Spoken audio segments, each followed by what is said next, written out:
Qué bueno que sigues en la programación de Radio Mujer, o si acabas de sintonizar tu radio y caíste aquí en Radio Mujer por primera vez, pues bienvenida. Y si ya eres fiel radio escucha, bueno, pues bienvenida también, y te agradecemos que estés como siempre presente con nosotros, escuchando pues todo lo que te podemos ofrecer en esta estación, en este programa también en particular, que son información útil, de contenido educativo, que te ayude a ampliar tu panorama en muchos temas, ¿no? Y que te ayude también a llevar, si es el caso de los temas que se presentan aquí en Radio Mujer, a llevar pues a lo mejor a una mejor solución, si es por lo que estás pasando tú actualmente. Bueno, yo soy Gloria Frías, te invito a que te quedes con nosotros en Magazine, porque hoy vamos a hablar de un tema que creo yo que no lo hayamos tratado aquí en el programa. Es un tema médico y que estará también presente en el Congreso de los Avances en Medicina, Congreso Internacional de Avances en Medicina, que organiza los Hospitales Civiles de Guadalajara. Es sobre el trasplante de médula ósea. Tanto que a lo mejor hemos escuchado hablar del trasplante de médula ósea, pero ojalá pudiéramos, vamos a apoyarnos aquí en el especialista que nos acompaña, entender mejor en qué consiste el trasplante de médula ósea, cuál es la función de la médula ósea, y que a lo mejor nada más la referimos o nos viene la referencia a cuando una persona tiene leucemia, o que a lo mejor dicen es que le van a hacer un trasplante y pues le van a sacar células madre y bla bla bla. Es lo que hemos escuchado aisladamente, ¿no? De eso vamos a platicar el día de hoy, más a profundidad y más con un experto, que es el doctor Miguel Ángel Zambrano Velarde, jefe del Servicio de Hematología del Hospital Civil Nuevo, coordinador también del curso de precongreso de hematología también, que estará presente este tema pues ahí en el Congreso de Avances en Medicina. ¿Cómo está, doctor Miguel? ¿Cómo está? Muy bien, muchas gracias. Buenas tardes a todos tus radioescuchas y gracias por la invitación. No, gracias a usted, bienvenido. Gracias. Bienvenido. ¿Qué es la médula ósea, doctor? Para empezar por ahí, para entenderla, ubicarla quizás y en nuestro cuerpo. Sé que está dentro de nuestros huesos, pero a ver, claro, platíquenos qué es y cómo funciona nuestro organismo. Sí, gracias. Bueno, es interesante la pregunta debido a que generalmente no todas las personas saben qué es la médula ósea, qué funciones tiene o dónde se encuentra, a pesar de que el término lo escuchen frecuentemente. Sí. La médula ósea es un órgano, yo diría que es un órgano vital, el cual se encuentra generalmente en medio de todos nuestros huesos largos y que tiene la función primordial de producir todas las células de la sangre. Es decir, en la médula ósea es donde están las células madre progenitoras que se van diferenciando de acuerdo a las necesidades del organismo y producen eritrocitos, también llamados glóbulos rojos, producen plaquetas, también llamados trombocitos, y producen glóbulos blancos, también llamados leucocitos, que cada uno tiene su función específica que adelante la comentaremos. Entonces ahí se generan los glóbulos blancos, rojos y plaquetas, sí. O sea que nosotros los hematólogos... Es el motor del organismo, decimos todos los hematólogos que pues realmente la médula ósea viene siendo el órgano más importante porque es el que produce la vida. O sea, si no hay sangre, no hay vida. Como decía mi maestro, que en paz descanse, un eminente maestro que tuve, el doctor José Miguel Ruiz Ursúa, me decía, o nos decía a todos los alumnos que éramos en ese tiempo, nos decía, ustedes estudien bien la sangre porque todo está en la sangre. Y es cierto. Todo se refleja en la sangre. No den balde, doctor, cuando andamos checándonos la salud, pues lo primero que nos dicen es un estudio de sangre. Así es, porque en un estudio de sangre uno se sabe interpretar ese estudio, se da cuenta de cómo anda el sistema general del paciente o detecta problemas que a lo mejor otros especialistas se les pasan por alto, pues debido a que no son hematólogos. Entonces, claro, generalmente la sangre refleja mucho el estado de salud de una persona. O sea, es un estudio básico. Es un estudio básico, así es, y muy importante. A la vez que es básico y que no es costoso tomarse una biometría hemática, que en cualquier laboratorio lo hacen, es un estudio que nos da mucha información para quien sabe interpretarla. ¿Cuándo se habla, doctor Miguel Ángel, cuando nos refieren es que necesita un trasplante de médula ósea?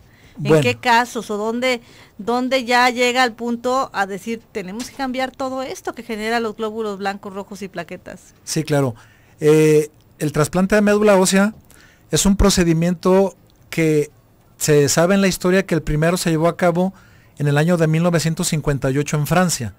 Fue cuando unos estudiosos astronautas recibieron radioactividad más de la que deben de haber recibido y les produjo una enfermedad que se llama ahora aplasia medular o también llamada hipoplasia medular, en la cual por la radioactividad se dañó la médula y se secaron, por decirlo de alguna manera, las células madre, que son las que producen el resto de células hijas. Y fue donde se hizo el primer trasplante de médula. Desafortunadamente en ese tiempo no había los estudios que hay ahora ni la tecnología con la cual contamos actualmente, y pues la mayoría de estos pacientes rechazaron la médula trasplantada y fallecieron. Pero actualmente el trasplante de médula ósea se ha perfeccionado y se puede utilizar para un sinnúmero de enfermedades, como son enfermedades neoplásicas, o sea, cancerosas de la sangre, como usted ya bien lo dijo, son las leucemias, son los linfomas, que son cáncer en los ganglios linfáticos, el mieloma múltiple, que es una enfermedad que inicia en la médula ósea, pero que afecta a los huesos y acaba matando al paciente si no se le da un tratamiento adecuado.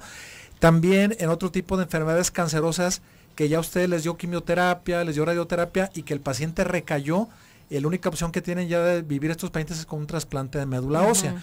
Otro tipo de enfermedades, para que quede claro, no siempre son enfermedades malignas, que también tienen tratamiento con el trasplante de médula ósea, son problemas infecciosos crónicos, problemas autoinmunes o problemas como el que mencioné anteriormente, que la médula ósea se daña, se seca, se fibrosa, se llena de grasa en vez de tejido hematopoyético y que ya no produce sangre. Entonces la única manera de que esa médula siga trabajando es con un trasplante de médula ósea. Entonces hay muchos factores por los que se puede, o causa, o más bien situaciones por las que se puede referir a un trasplante de médula ósea. Claro, claro que sí, y eso sí también debo de aclararlo para quien nos está escuchando. El trasplante de médula ósea tiene sus indicaciones bien precisas, porque a veces también hay doctores que a veces abusan de él, que el paciente puede recibir otro tipo de tratamiento y se va directamente al trasplante de médula ósea. Un ejemplo que le voy a poner para darme a entender. Hay leucemias, por ejemplo, que muchas veces con la pura quimioterapia, actualmente usted puede llegar a curar al 70 u 80% de pacientes tratados con quimioterapia. Y únicamente aquel 20 a 30% que no respondió al tratamiento con quimioterapia o que tienen una recaída durante el tratamiento son los candidatos al trasplante de médula ósea. Pero ese 70 a 80 que usted logró curar con pura quimioterapia no son candidatos a trasplante de médula ósea. Y mire, por lo general cuando nos hablan de leucemia, luego referimos o tenemos la idea de que les van a hacer un trasplante ya por default de médula ósea. Así es, no. La indicación de trasplante es en pacientes que no respondieron al tratamiento o que respondieron por un tiempo, pero después de ese corto tiempo el paciente recae, o sea, regresa a la enfermedad, entonces ahí es indicación de trasplante de médula ósea. Podemos quedarnos aquí, doctor Miguel Ángel, voy a hacer la pausa comercial, la primera del programa, y regresaremos con más. Está interesante este tema del trasplante de médula ósea, entenderlo mucho mejor. Vamos a la pausa.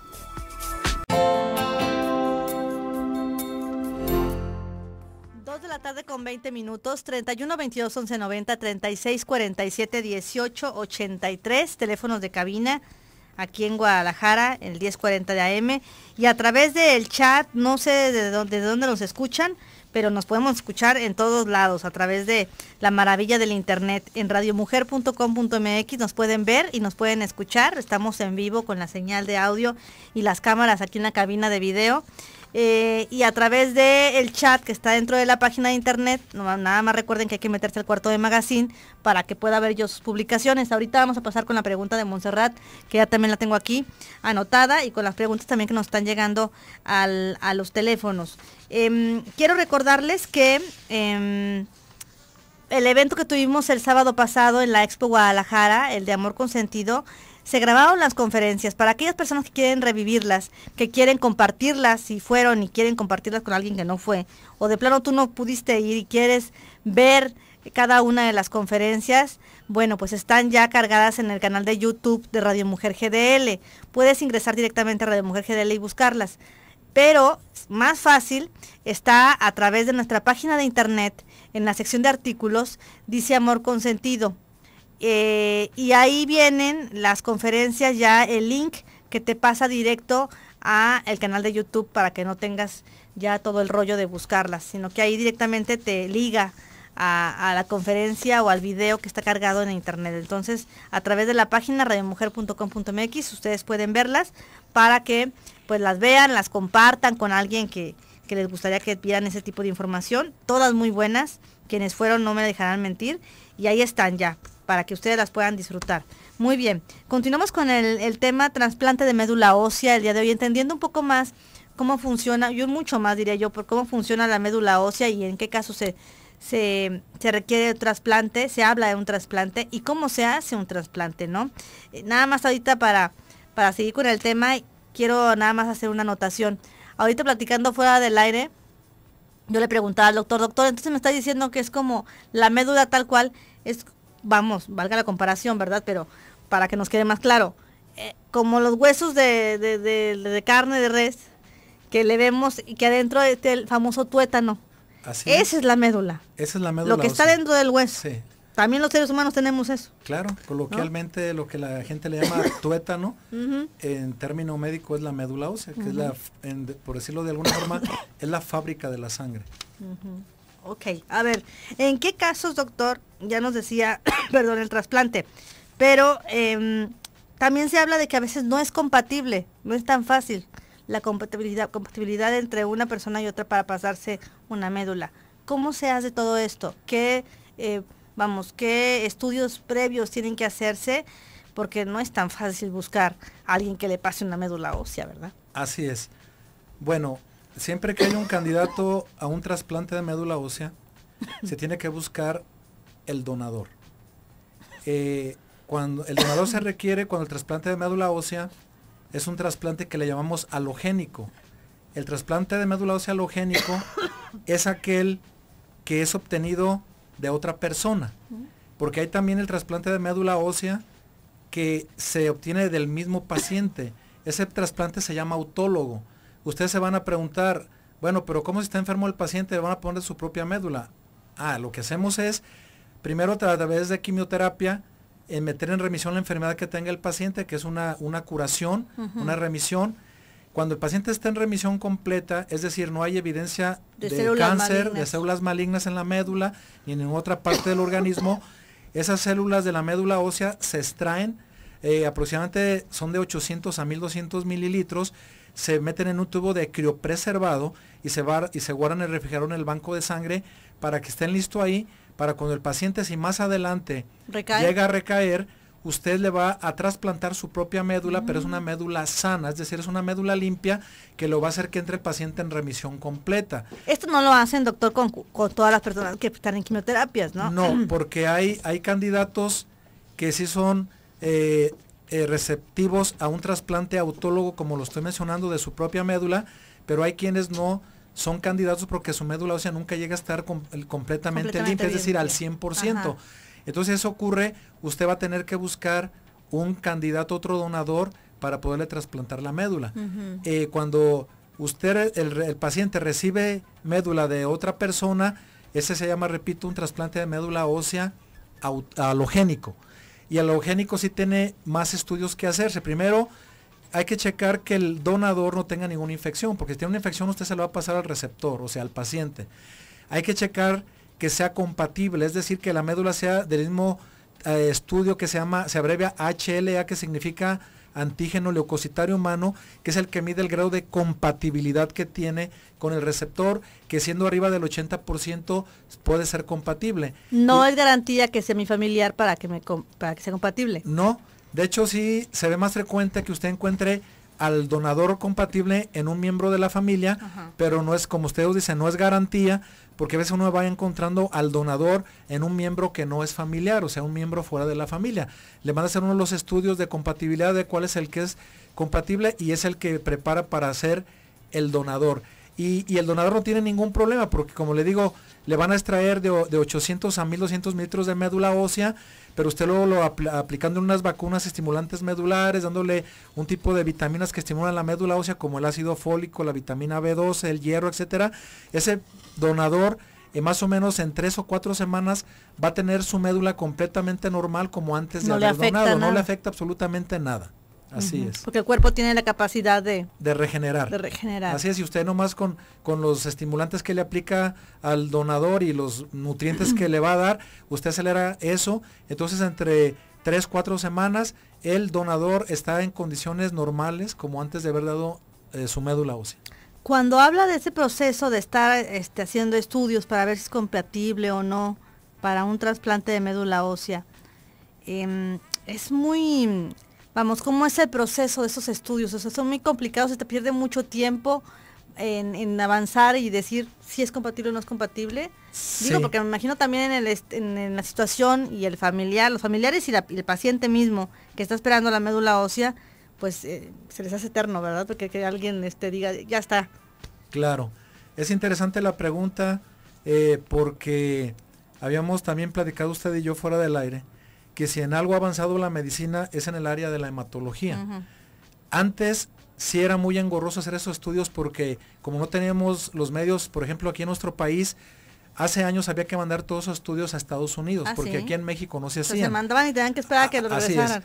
Aparte de que resultaban muy costosos porque pues ya ve que los norteamericanos nos los cobran todo en dólares. Así es. Eran muy tardados y eso desesperaba mucho tanto al paciente como a los familiares del paciente. Luego ya empezaron a aparecer tales estudios a través de los años en la Ciudad de México, Monterrey y Puebla. Y actualmente esos estudios ya se pueden hacer aquí en Guadalajara. Ya tenemos esos laboratorios para hacer aquí ese tipo de estudios que se llaman laboratorios de citogenética, en los cuales se hacen esos estudios de los cromosomas, del inmunofenotipo, de los parámetros que uno debe de medir antes de hacer el trasplante de médula ósea.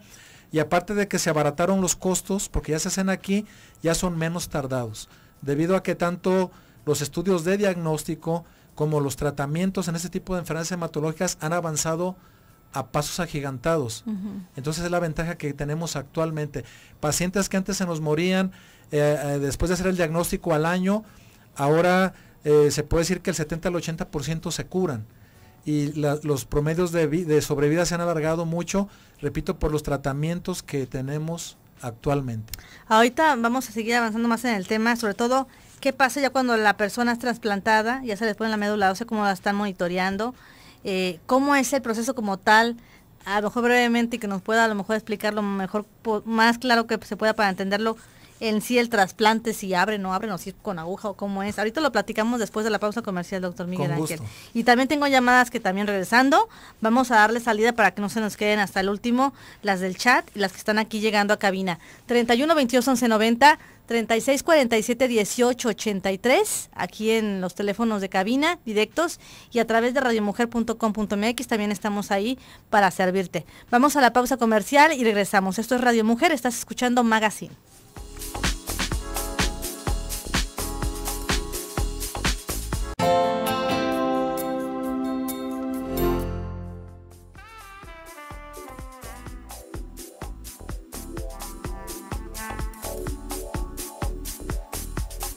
Estamos de regreso aquí en Magazine.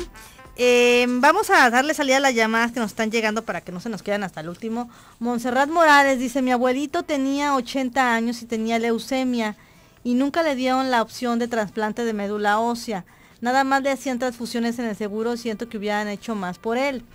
Que si pregunta que si a esa edad todavía le hubieran podido hacer el trasplante o cuándo se le puede hacer. Qué buena pregunta, Montserrat. ¿Influye la edad aquí, doctor? Sí, claro. De hecho, es un requisito para poder hacer un trasplante de médula ósea. Actualmente la fecha tope para poder hacer un trasplante es los 70 años. ¿Y entonces por eso también sí, por esa razón, ya no lo aplicaron. Porque está comprobado que cuando se trasplanta a una persona mayor de 70 años, es más riesgo de que no vaya a pegar, por decirlo de alguna manera, el trasplante, o sea, no vaya a resultar exitoso a que lo vaya a hacer. Entonces, como es un procedimiento desgastante tanto para el paciente como para la familia, tanto física como económicamente, uno tiene que ser muy honesto con los pacientes sobre todo y con los familiares, decir, mire, por la edad que tiene el paciente no es candidato a trasplante de médula ósea porque por la quimioterapia que debe de aplicársele, dosis altas para limpiar la médula, a veces tiene que acompañar de radioterapia, muchas veces por la edad que tienen, como tienen otras comorbilidades, son pacientes o hipertensos o diabéticos o con artritis reumatoide, etcétera, se complican, se nos infectan y fallecen después del trasplante. Es por eso de que anteriormente, hace 5 o 6 años, la edad límite eran 65 años, ahora ya se hacen hasta los 70 años de edad por las mejoras que ha habido para la preparación o acondicionamiento del trasplante de médula ósea. Y también lo mismo, doctor Miguel Ángel, es si entre más joven o más infante sea la persona, más posibilidad hay del éxito o no. Claro, no, sí. Mientras la persona sea más joven, como tiene o mayor... niños, ¿no? Exacto. De hecho, de un niño a un anciano, el niño va a tener mucho más ventajas por la reserva medular que tiene, que son médulas muy hipercelulares, es decir, muy ricas en células, y porque aparte ese niño, pues no va a tener otras comorbilidades, no conocemos niños que tengan artritis reumatoide o que sean hiper... Y aparte de ello, tienen mayor reserva de aguante para la quimioterapia. De hecho, a un niño le puede dar a usted dosis más altas que a un anciano. Entonces, mientras más joven sea el paciente, el pronóstico es mejor. Muy bien, dice María Sánchez, una protección en la protucción en la cervical 4556, ¿qué tan conveniente es operarse? Yo no lo entendí, doctor, no sé si usted lo claro. Yo sí la entendí. A ver. La radioescucha nos está preguntando que si trae esa protusión, que es una elevación, un abombamiento de las vértebras, ¿qué tan procedente es operarse? Bueno, primero tenemos que saber qué está provocando la protusión. La protusión puede ser de algo tan sencillo como una simple desviación de la columna por cuestiones genéticos o por cuestiones posicionales, como una escoliosis, una lordosis, que es una desviación anormal de la columna, o puede ser una protusión secundaria a la presencia de alguna hernia de disco, o puede ser una protusión secundaria también a veces a alguna tumoración, que no creo que sea el caso de que nos está preguntando, pero su médico debe de explicarle por qué es la protusión y de acuerdo al diagnóstico es el tratamiento que ella debe de recibir. Le pregunta Alma Rosa, la mellitus transversa y la médula ósea, ¿qué relación tienen? ¿Hay curación? Sí, bueno, se refiere a la mielitis transversa, que es una desviación de la columna en la cual hay abombamiento y en la cual hay problemas de dolor, de desviación de la columna, hay problemas de compresión radicular, más como está desviada la columna, se comprimen los nervios o las raíces nerviosas y el paciente presenta dolores muy fuertes de espalda, de cintura o inclusive de piernas, que pueden ser entumecimiento, puede ser dolor, puede ser debilidad, etcétera. Pero ahorita hay tratamientos muy efectivos para ese tipo de enfermedad. ¿Y hay relación con la médula ósea? Bueno, la relación que hay es que la protusión hace que la médula ósea se expanda un poco más y que pueda tener algún tipo de problema en la producción sanguínea. Dice Carmen Borges, ¿qué medidas podemos tomar para prevenir o retrasar el cáncer de médula? Bueno, es que el cáncer de médula no hay cuestiones que usted puede decir a tal paciente le puede dar de adulto o en unos años y a tal paciente no. El cáncer de médula, que el nombre correcto es leucemia, son varios factores que influyen para que una persona la tenga. En primer lugar es el factor genético. Hay personas que ya genéticamente traen rompimientos o alteraciones cromosómicas que a cierta edad se va a desarrollar la leucemia. Haga lo que haga, se va a desarrollar porque genéticamente ya traen el defecto. Bueno, otros factores son el que la persona se exponga a radiaciones. Está comprobado que gente que trabaja en fábricas donde hay mucha radioactividad, los técnicos radiólogos antes de protegerse como lo hacen ahora, personas que reciben radiación por su trabajo, el antecedente de la explosión de las bombas de Hiroshima y Nagasaki que radiaron a mucha gente, bueno, esas personas tienen más riesgos de desarrollar una leucemia. ¿Cuál es otro factor que usted debe de checar? Las infecciones virales. Infecciones virales como del VIH, como de ciertos hepatitis, sobre todo la B y la C, de virus de hemocclusis infecciosa, de virus de Epstein-Barr, crónicos, pueden a los años producir leucemia. Está eso ya bien comprobado. Y el último factor que debe de cuidar uno siempre es el medio ambiente. Personas que están expuestas a pesticidas, a derivados del benceno, a detergentes, derivados del petróleo, fertilizantes, y que no tienen los cuidados adecuados para protegerse de estas sustancias tóxicas, a través de los años y por el contacto continuo y crónico pueden desarrollar leucemia. Entonces, ¿cómo debe de cuidarse? Tratando de evitar al menos los factores que sí dependen de uno. Exacto. Arcelia González, ¿qué alimentación es la adecuada para un paciente con linfoma de Hodgkin? Y así contrarrestarlo. ¿Y qué posibilidad de vida tiene cuando ya la persona está en una cuarta etapa? Cuando está en un estadio 4, la enfermedad de Hodgkin, generalmente se dice que tienen una promedio, no de vida, la vida se alarga más, pero un promedio libre de enfermedad con un buen tratamiento, aproximadamente de 5 a 6 años. Pasando estos 5 a 6 años puede haber riesgos de alguna recaída.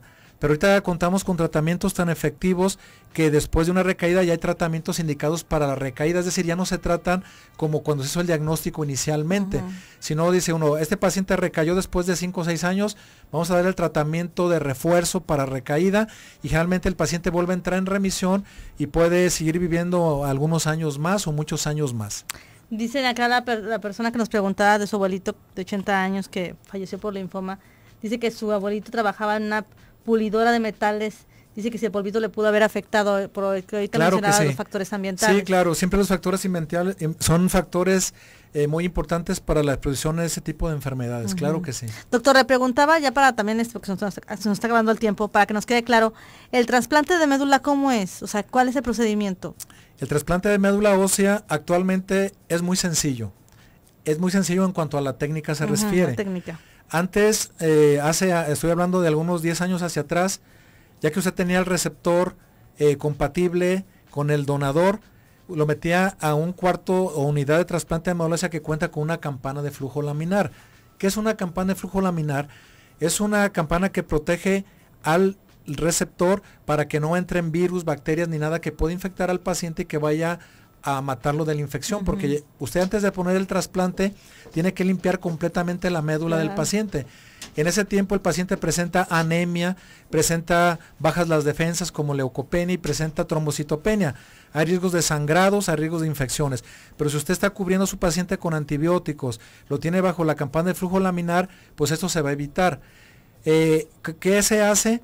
Actualmente, ya que se tiene la médula compatible, se pone en una bolsa de crioprecipitado y se empieza a pasar intravenosamente al receptor. Actualmente ya es intravenosamente. Porque antes, ¿cómo le hacían, doctor? Antes había que sacar la médula de los huesos del receptor, del donador, perdón, del que le está regalando su médula, y a través de piquetes en los huesos había que depositarla. Era me imagino que era muy pues, no sé si dolorosa, pero sí muy era algo traumática. Traumática por los piquetes, sí, ¿no? porque aunque generalmente eso se efectuaba bajo anestesia, pues a la hora que pasaba el efecto de la anestesia, el receptor pues presentaba de todos modos molestias y era más tardado el procedimiento.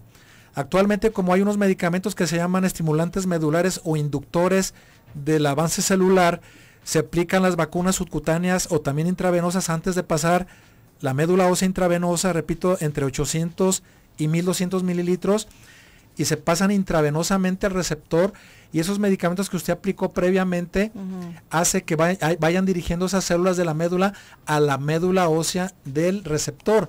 Ahí empieza a reproducirse la médula ósea con los estimulantes, y generalmente se sabe que entre 4 y 6 semanas, si el trasplante tuvo éxito, la médula está completamente repoblada ya. Entonces, básicamente, actualmente así es el procedimiento. Ahorita no tanto es la técnica, es sencilla, pero lo que sí es que hay que tener una unidad preparada para ello. Con todos los requerimientos necesarios, con toda la tecnología, toda la higiene sobre todo. Exacto, tanto los procesos higiénicos, que uno le llama de asepsia y antisepsia, como los medicamentos que va a estar usted ocupando para estar protegiendo a su paciente e induciendo la maduración celular lo más rápido posible para evitar que el paciente se nos complique con una infección severa o con una hemorragia. Voy al pausa comercial y regresamos con los datos para que nos diga dónde estarán estos temas.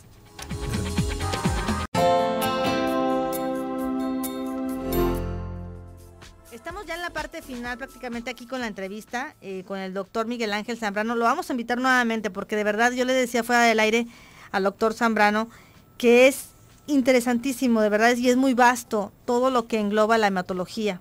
Cada punto podemos hacer horas y horas de temas, ¿no? Así es. De los glóbulos blancos, de los glóbulos rojos, de las células, bueno, muchísimas cosas que se pueden platicar. Pero hablando del trasplante de médula ósea, nada más para finalizar, una vez que la persona se trasplanta, ¿cuál es el procedimiento, cuál es el tiempo para saber si sí lo aceptó su cuerpo o no?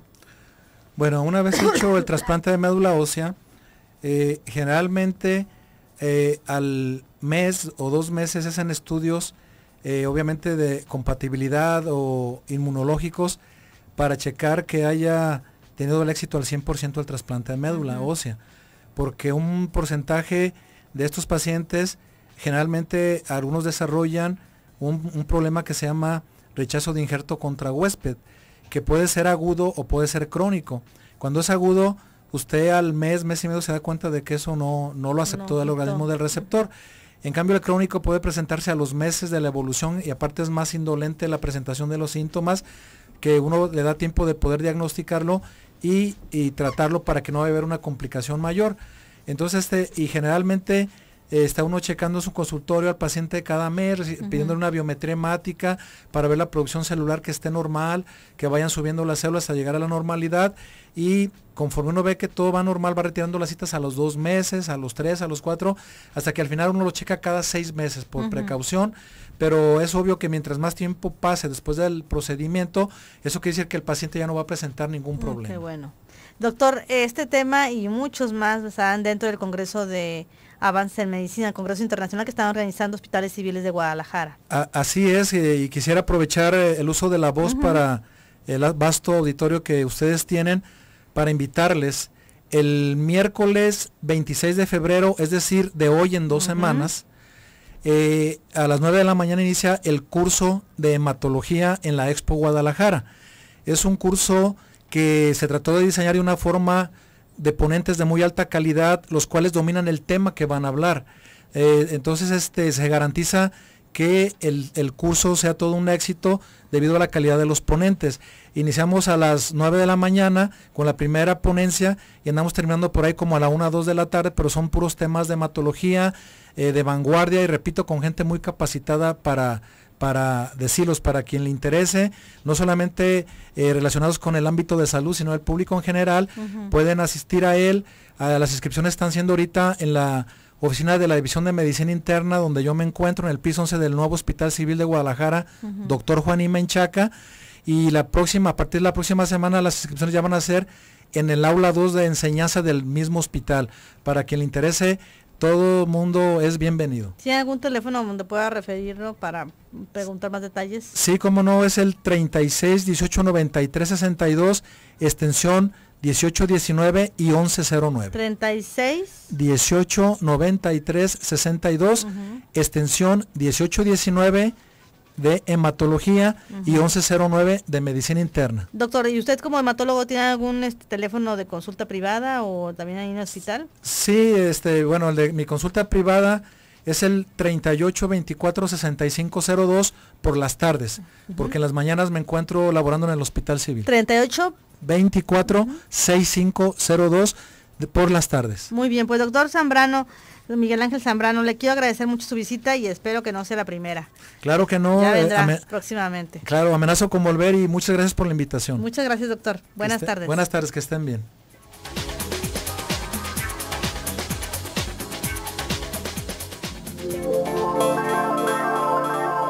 Mundo Verde. Mejora tu entorno.